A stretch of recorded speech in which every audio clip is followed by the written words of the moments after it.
ನಮಸ್ತೆ ಸ್ನೇಹಿತರೆ, ಕವಿತಾ ಫ್ಯಾಷನ್ ಲೋಕಕ್ಕೆ ಸ್ವಾಗತ. ಎಲ್ಲರೂ ಹೇಗಿದ್ದೀರಲ್ಲ, ಚೆನ್ನಾಗಿದ್ದೀರಿ ಅಂದ್ಕೊಂಡು ಇವತ್ತಿನ ವಿಡಿಯೋ ಮಾಡ್ತಾಯಿದ್ದೀನಿ.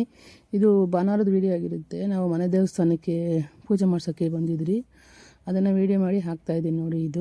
ಇದು ಭಾನುವಾರ ಬೆಳಗ್ಗೆ ನಾವು ಇಲ್ಲಿಂದ 10 ಗಂಟೆಗೆ ಬಿಟ್ರಿ. 10 ಗಂಟೆಗೆ ಬಿಟ್ಟರೆ ಇಲ್ಲಿಂದ ಅಂದರೆ ನಮ್ಮ ಏರಿಯಾದಲ್ಲಿ ನಕ್ಷತ್ರಹಳ್ಳಿಯಿಂದ ಡೈರಿ ಸರ್ಕಲ್ಲು, ನಂದಿನಿ ಡೈರಿ ಸರ್ಕಲ್ಗೆ 25 ಕಿಲೋಮೀಟ್ರು. ಹೋಗೋಷ್ಟರಲ್ಲಿ 12 ಗಂಟೆ ಆಗಿತ್ತು. ನಾವು ಹೋಗಿದ ತಕ್ಷಣ ಇಲ್ಲಿ ಹೊಸ ಪಾತ್ರೆಯಲ್ಲಿ ಪೊಂಗಲ್ ಮಾಡಬೇಕು. ಇಲ್ಲೇ ಒಲೆಗಳು ಎಲ್ಲ ಇರ್ತವೆ. ಇಲ್ಲಿ ನಮ್ಮ ಮನೇಲಿ ನಾವು, ನಮ್ಮ ಮಕ್ಕಳು, ನಮ್ಮ ತಮ್ಮನ ಹೆಂಡ್ತಿ, ತಮ್ಮನ ಮಗಳು ಎಲ್ಲ ಹೋಗಿದ್ವಿ ನಾವು. ಇದು ವರ್ಷನೂ ಮಾಡ್ತೀವಿ ನಾವು. ಇಲ್ಲಿ ವರ್ಷಕ್ಕೆ 1 ಸತಿ 2 ಸತಿ ಬಂದು ಪೂಜೆ ಮಾಡಿಕೊಂಡು ಹೋಗ್ತೀರಿ. ಇಲ್ಲಿ ಹೊಸ ಪಾತ್ರೆಯಲ್ಲೇ ಪೊಂಗಲ್ ಮಾಡಬೇಕು. ಪೊಂಗಲ್ ಮಾಡಿ ದೇವ್ರಿಗೆ ತೊಗೊಂಡೋಗಿ ಪ್ರಸಾದ ಥರ ಹಾಕಿ, ಮೊಸರು ಹಾಕಿ, ಮೊಟ್ಟೆ ಹಾಕಿ ಅಲ್ಲಿ ಎಡೆ ಥರ ಇಡಬೇಕು. ಇಲ್ಲಿ ನಾವು ಹೋಗೋಷ್ಟರಲ್ಲಿ 12 ಗಂಟೆ ಆಗಿತ್ತು.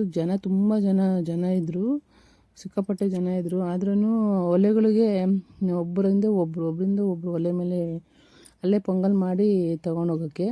ನಾವು ಮನೆಯಿಂದನೇ ಅಕ್ಕಿ ಬೆಲ್ಲ ಎಲ್ಲ ತೊಗೊಂಡು ಹೋಗಿದ್ರಿ ಅಲ್ಲಿಗೆ. ಆಮೇಲೆ ಮತ್ತು ಸೌದೆ ಸಹನೂ ನಾವು ಅಂದರೆ ಕೊಬ್ಬರಿ ಚಿಪ್ಪುಗಳನ್ನ ಹೊಡೆದು ನಾನು ಸಪ್ರೇಟಾಗಿ ಎತ್ತಿಕ್ಕಿರ್ತೀನಿ, ಅದನ್ನು ತೊಗೊಂಡೋಗಿದ್ದೆ. ಇಲ್ಲಿ ಒಲೆಗೆ ಸೌದೆಗಳು ಬೇಕಲ್ವ, ಅದ್ರ ಬದಲು ಚಿಪ್ಪನ್ನೇ ತೊಗೊಂಡೋಗಿ ಪೂಜೆ ಸಾಮಾನೆಲ್ಲ 1-2 ಬ್ಯಾಗಲ್ಲಿ ಹಾಕ್ಕೊಂಡು ತೊಗೊಂಡು ಬಂದಿದ್ರಿ. ಮತ್ತು ಇಲ್ಲಿ ಕೋಳಿ ಸಹ ಕುಯ್ತೀರಿ ನಾವು. ಅದು ಇಲ್ಲಿ ದೇವರಿಗೆ ನಾಟಿ ಕೋಳಿನೇ ಕುಯ್ಬೇಕು. ಇಲ್ಲಿ ನೋಡಿ, ನಾವು ನಮ್ಮ ಮನೆಯಲ್ಲಿ ಹೋಗಿದ್ರಿ, ಅದನ್ನು ತೋರಿಸ್ತಾ ಇದ್ದೀನಿ ಅವರಿಗೆ. ನಗು ಅಂದರೆ ಅವರು ಅಂತಾರೆ ಅವ್ರಿಗೆ.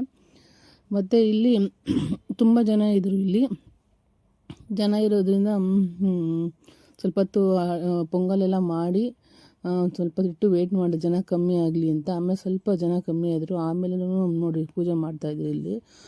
ಆದ್ರೂ ಒಬ್ಬರಿಂದ ಒಬ್ಬರು ಕ್ಯೂ ಇದಕ್ಕೆ ಪೂಜೆ ಮಾಡೋಕ್ಕೆ. ಹೂಗಳು ಹಾಕ್ತಾನೆ ಇರ್ತಾರೆ, ನಿಂಬೆಹಣ್ಣು ತ್ರಿಶೂಲಕ್ಕೆ ಚುಚ್ತಾನೆ ಇರ್ತಾರೆ. ಇದು ಮಡಿವಾಳ ನಂದಿನಿ ಡೈರಿ ಸರ್ಕಲ್ ಹತ್ತಿರನೇ ರೋಡ್ ಸೈಡಲ್ಲೇ ಬರುತ್ತೆ. ಹಿಂದೆಗಡೆ ಬೆಟ್ಟ ಸ್ವಲ್ಪ ಇರುತ್ತೆ. ಈಗ ಪಕ್ಕದಲ್ಲಿ ಮುನೇಶ್ವರನ ದೇವಸ್ಥಾನ ಇರುತ್ತೆ, ಒಂದು ದೇವರಿರುತ್ತೆ. ಇಲ್ಲಿ ಪುರೋಹಿತರುಗಳು ಪೂಜೆ ಮಾಡಿಕೊಡಲ್ಲ, ನಾವೇ ಹೋಗಿ ಪೂಜೆ ಮಾಡ್ಕೊಂಡು ಬರಬೇಕು. ನೋಡಿ, ಎಡೆ ಎಲ್ಲ ಇಡ್ತಾರೆ.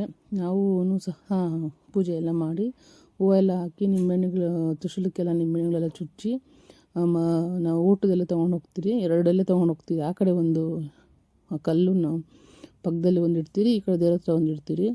ಪೊಂಗಲ್ ಮಾಡಿ ಹಾಕಿ, ಪೊಂಗಲಿಟ್ಟು ಪೊಂಗಲಿಗೆ ಮೊಸರು ಹಾಕಿ, ಮತ್ತು ಮೊಟ್ಟೆ ಸಹ ಬೇಯಿಸಿಡ್ತೀವಿ ನಾವು. ಮೊಟ್ಟೆ ಬೇಯಿಸಿ ಇಟ್ಟು ಪೂಜೆ ಸಾಮಾನು ನಾವು ಏನೇನು ತಂದಿರ್ತೀವಿ ಎಲ್ಲ ಇಟ್ಟು ಪೂಜೆ ಮಾಡಿ ಬರ್ತೀರಿ.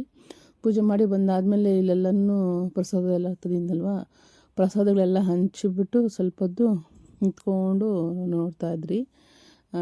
ನಾವು ಪೊಂಗಲ್ ಮಾಡಿದ್ದು ಒಂದು ಸ್ವಲ್ಪ ಜಾಸ್ತಿನೇ ಮಾಡ್ತೀರಿ. ಅಂದರೆ ಅಲ್ಲಿರೋ ಭಕ್ತಾದಿಗಳಿಗೆಲ್ಲನೂ ಹಂಚ್ತೀರಿ, ನಾವು ಸ್ವಲ್ಪ ತಿಂತೀರಿ. ನಾವು ಬೆಳಗ್ಗೆಯಿಂದನೇ ಉಪವಾಸನೇ ಹೋಗಿರ್ತೀರಿ ದೇವಸ್ಥಾನಕ್ಕೆ ಪೂಜೆ ಮಾಡ್ಸೋಕ್ಕೆ. ಅದು ಮಧ್ಯಾಹ್ನ ಊಟ ಸಮೇತ ಅಲ್ಲೇ ತಿಂದ್ಬಿಟ್ಟು ಈಚೆ ಕಡೆ ಒಂದು ದೇವರಿದೆ, ಆ ದೇವ್ರ ಪೂಜೆ ಮಾಡಿಕೊಂಡು ಬರ್ತೀವಿ. ಕಾರಲ್ಲಿ ಹೋಗಿದ್ರಿ ನಾವು. ಅಲ್ಲಿ ಸ್ವಲ್ಪ ಕಾರ್ ಥರನೇ ಬಸ್ ಸ್ಟಾಪ್ ಇತ್ತು, ಅಲ್ಲಿ ಚೇರುಗಳೆಲ್ಲ ಹಾಕಿದ್ರು.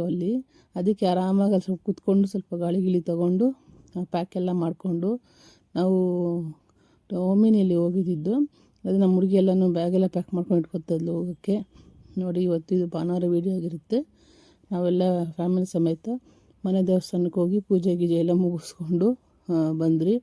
ಮತ್ತು ಪ್ರತಿಯೊಂದು ಸಾಮಾನು ಇಲ್ಲಿಂದನೇ ನಾವು ಮನೆಯಿಂದನೇ ಎಲ್ಲ ತೊಗೊಂಡೋಗ್ಬಿಡ್ತೀರಿ. ಅಲ್ಲಿ ಅಂಗಡಿಗಳು ಇಲ್ದಿರೋ ಕಾರಣ ನಾವು ಒಂದು ಬೆಂಕಿಪಟ್ಟಣ ಸಮೇತನೂ ಇಲ್ಲಿಂದನೇ ತೊಗೊಂಡೋಗ್ಬಿಡ್ತೀರಿ. ನೋಡಿ, ಹಾಗೆ ಕೂತಿರಲ್ಲೋ ಹಾಗೆ ಒಂದು ವೀಡಿಯೋ ಮಾಡ್ಕೊಳ್ತಾ ಇದೆ ಇದು. Thank you.